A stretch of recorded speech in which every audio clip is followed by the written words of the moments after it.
b'ibiganiro byacu, mbaye ikaze nshima Imana ku bwanyu. Uyu munsi nanone mfite umunezero mwinshi wo kubabwira gahunda nshya tugiye gutangira hamwe nziza bwo kwigira hamwe inkuru zo muri Bibiliya. Tukaba turi gutangire mu gitabo cy'abacamanza. Ni igitabo gikubiyemo ibice 21, ariko muri ibyo 21 havugamo abacamanza 8.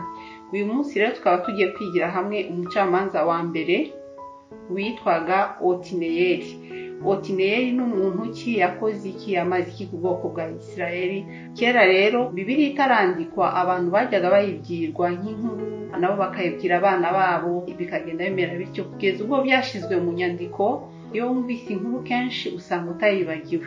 Nagira ngo rero ngushishikarize wowe urimo kunyumva uzakomeze gukurikirana kugeza turangije bano bacamanza 8. Yesu ashimwe. Yosuwa amaze gupfa, Imana ntabwo yaretse ubwoko bwayo, yakomeje gukorana nabwo. Yahagurukije abandi bantu bitwa abacamanza. Mu magambo make bacaga imanza ku bwoko bwa Isirayeli. Ishanga rya Isirayeli maze kuvuka. Kandi kino gitabo ikindi kintu ushobora kukivugaho mu ijambo rimwe, ni igitabo kivuga cyane uburyo imyitwarire y'Abisirayeli yabagiragaho ingaruka nziza cyangwa mbi imbere y'Imana. Birumvikana uko ibintu bimeze cyangwa se byakozwe mu isi, nuko ikintu cyose iyo ugikoze ushobora kugira ingaruka nziza cyangwa mbi. Twibandire kuri iyi nkuru y'abacamanza, tukaba turi bwigire uwa mbere witwa Otineyeli. Turamwiga rero biturutse ku gice cya 3. Dusome umurongo wa mbere tugeze ku murongo wa 11. Ayo mahanga ni Uwiteka yari yararekeye kugira ngo ayageragereshe Abisirayeli, cyane cyane abatamenye intambara zose z'i Kanani, kugira ngo ibihe by'Abisirayeli byose bamenyerezwe intambara, kuko muri bo harimo abari batazi uburyo bwazo. Muri ayo mahanga harimo abatware b'intebe 5 b'Abafilisitiya n'Abanyakanani bose, n'Abasidoni n'Abahivi bo ku musozi wa Lebanoni, uhereye ku musozi bari Herimoni kugeza mu irasukiro ry'i Hamati. Ariko barekewe kugira ngo bagerageze Abisirayeli kumenya ko bakwemera kwitondera amategeko y'Uwiteka yategekesheje basekuruza ururimi rwa Mose.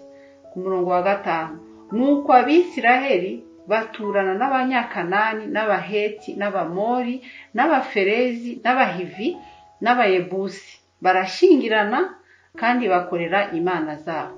Tubaye tugarukiye hano rero, Isirayeli rero bajyaga bakora ingendo kugira ngo bagende aho Imana ibashaka, banyura mu bihugu bajya ahandi. Ariko ikibazo cyari gihari nuko bageraga ahantu, bagera mu mujyi runaka cyangwa se mu gihugu runaka bagahura n'intambara nyinshi. Kandi tuzi yuko habaye igihe cya Mose na Bakarebu, nukuvuga ngo rwari urundi rungano ruje bumvaga Imana ya Mose n'ibyabaye mu butayu nk'inkuru. Dusomye ko ku gice cya 3 umurongo wa 1 ngo Imana yari yarasigaje ayo mahanga kugira ngo abamerere nabi, abamenyereza intambara, bakabatwaza iby'uburetwa. Ariko bitewe n'iki? Nuko Imana yaretse kugira ngo babanze bige kurwanya intambara, kuko bumvaga intambara z'i Kanani nk'inkuru batarazibamwo bonyine ku giti cyabo.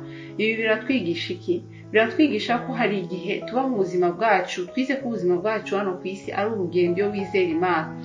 Ariko hari ibintu duhura nabyo bikamera nk'aba batware batumerera nabi, ugasanga Imana irabyihoreye. Hari ibintu Imana ibika mu buzima bwawe, niyo wasenga ukiyiriza ukagenda gushaka abantu b'abahanuzi, hari ibintu bidashobora kuvaho atari uko Imana yabirekuye. Ni ukuvuga ngo hari ibintu bitava mu buzima bwawe utabanje kurwana urwo rugamba.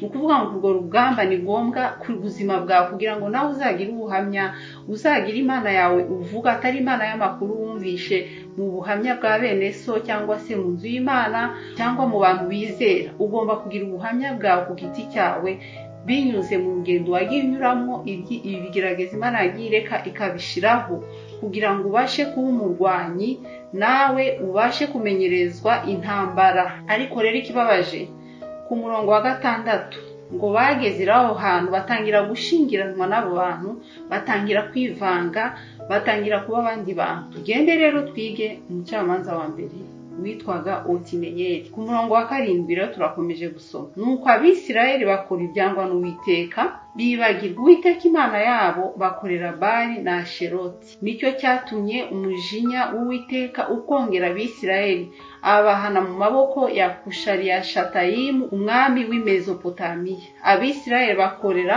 Kushariyashatayimu uburetwa imyaka 8. Abisirayeli bahera ko batakambira Uwiteka.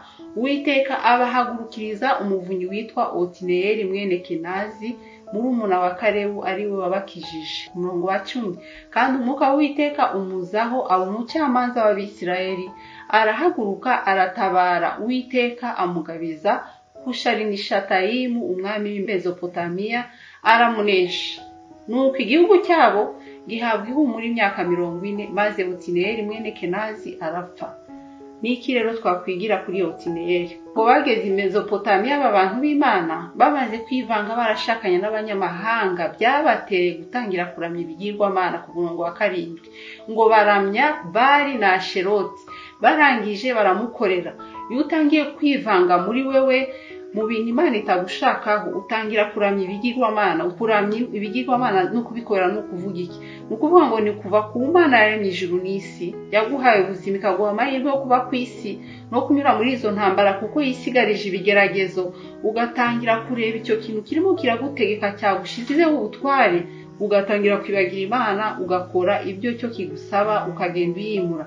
Kuramya ibigirwamana rero bishobora kuba binyuze mu bintu ukunda cyane, bigukura ku Mana, naho kumenya uti niki kiri kumvana muri iki gihe ku Mana, niki kiri gutuma ntangira kuramya izindi mana. Kuko twibuka ko mu mategeko ya Mose muri urugendo rw'Abisirayeli ubwabo, hari amategeko y'Imana yari yarababwiye ngo baramye Imana yonyine, ntibakagira ibindi bigirwamana. Ariko bamaze kugera i Mezopotamiya, batangiye kuramya ibindi bigirwamana. Bisobanura ko bakoze ikintu kinyuranye, kandi Imana yari yarabagize nk'ubwoko buri ku ruhande. Bibiliya twita abatoranijwe, ishanga ryera, abana b'umucyo. Rero icyo twakwigira kuri Otineyeli nuko yahagurutse mu gihe ubwoko bw'Isirayeli bwari butangiye kwivanga no kuramya ibindi bigirwamana. Ikinoro cyese kiba niki? Biratubwira ngo nta mahoro ku munyabyaha. Bibiliya tubwire ku murongo wa 8 ko bahise batangira gutwazwa uburetwa n'umwami w'i Mezopotamiya, abakoresha iby'uburetwa imyaka 8. Haleluya! Ukoresha iby'uburetwa ni igihe uba uri umuntu utakiyoborwa n'umwuka w'Imana, usigaye ukora iby'amarangamutima yawe akubwira, iby'ubwenge bwawe ukwereka binyuranye n'ikimana ushaka, ugasanga usigaye uba mu buretwa. Umenye ko nta kindi cyaguteye kuba aho hantu, nuko haje kwivanga mu byawe. Otineyeli rero nuko Imana rero yamuhagurukije. Ku murongo w'9 ngo Abisirayeli bahera ko batakambira Uwiteka, ngo Uwiteka abahagurukiriza umuvunyi. Ariko byabanje kumera gute? Nuko batakiye Uwiteka. Uwiteka nawe ni umunyembabazi, abahagurukiriza umuvunyi witwa Otineyeli, niwe mucamanza wa mbere twize. Abisirayeli babaye kwa Farawo, batwarwa mu buretwa, batangira noneho kurira, bibuka Imana. Ku gice cya 3 mu Kuva ku murongo wa 7 haratubwira ngo Uwiteka aramubwira ati, nukuri mbonye kubabara k'ubwoko bwanjye muri Egiputa, numvise gutaka batakishwa n'ababakoresha uburetwa, kuko nzi imibabaro yabo. Imana izi imibabaro yawe rero mwene data, haracyariho ibyiringiro. Niba urimo kunyumva ukumva uburetwa bukumereye nabi, byaratewe no kuvanga cyane, ariko nagira nkubwire ko uwo mwami agutegetse wundi atari Imana ashobora gukurwaho iyo wibutse ugatakira Imana. Birongera ikatubwira muri Yeremiya 33:3, ntabaze ndagutabara mwereke ibikomeye. Na Yesu Kristo yaravuze ngo nimuze mwese abarushe n'abaremerewe, nanjye ndabaruhura. Haleluya! Hari uruta Otineyeli, Yesu Kristo. Ngo umwuka w'Uwiteka amuzaho, aba umucamanza w'Abisirayeli. Arahaguruka aratabara, Uwiteka mugabiza Kushariyashatayimu umwami w'i Mezopotamiya, aramunesha. Nuko igihugu cyabo gihabwa ihumure imyaka 40, maze Otineyeli mwene Kenazi arapfa.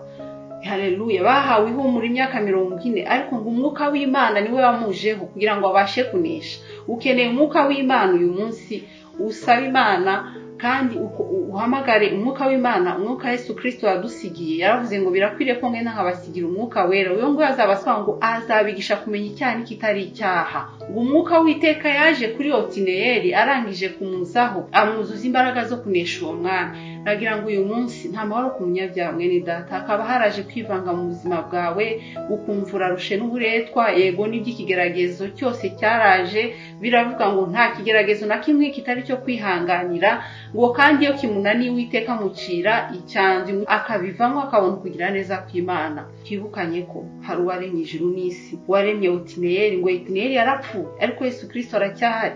Aravuga ngo uyu munsi hari Imana ishobora kukuruhura, uyu munsi hari imbaraga zaza zigacagagura iyo migozi.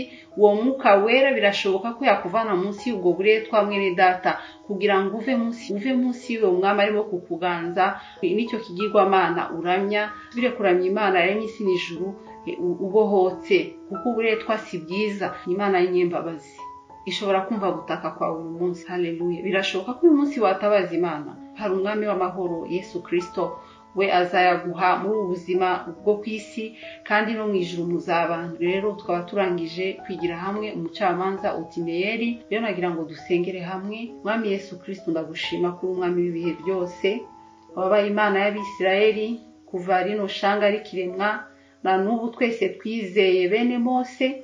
Turagushima ko ari wowe kituyobora Mana. Ndagushimira urugendo rwa buri wese arimo kunyumva, ageze ahantu bikamuyobera, hari ibintu wasigaje bikamubera umutwaro kugira ngo abashe kwirwanira intambara, amenye izo arizo. Ndagushimira izo twanesheje, ndagushimira izo tukirwana nazo. None Mwami, uyu munsi ariko twize ko kugutabaza Mwami aribyo bidukiza. Udutabare Mwami, amaboko turayamanitse. Uravuga ngo nimuze mwese abarushe n'abaremera, nanjye ndabaruhura. Ndakwinginze uruhure mugenzi wanjye, umugirire neza, umwereke nk'Imana ishoboye, mu izina ryawe Yesu. Urakoze kubwo kugira neza. Nagira ngo usenge ufashe umuntu ari kunyumva, ukaba wari ufite ibindi bigirwamana mu buzima bwawe, cyangwa se ufite ibindi bintu bigutwara kure y'Imana, usubiremo uyu munsi wakire umwami Yesu uruta Otineyeli. We yarapfuye arazuka, ubu ni muzima, niwe yavuze. Nagira ngo usengane nanjye, usubiremo aya magambo, uvuga uti mwami Yesu, ndakwakiriye umwami n'umukiza. Unkize uburetwa maze mu imyaka, umanikiye amaboko. Nemeye kwivangura n'ibyaha, nemeye kwitandukanya n'ibigirwamana. Ndakwakiriye kugira ngo umbere umuvunyi mwiza, unyandike mu gitabo cy'ubugingo, kugira ngo nzabane nawe iteka ryose.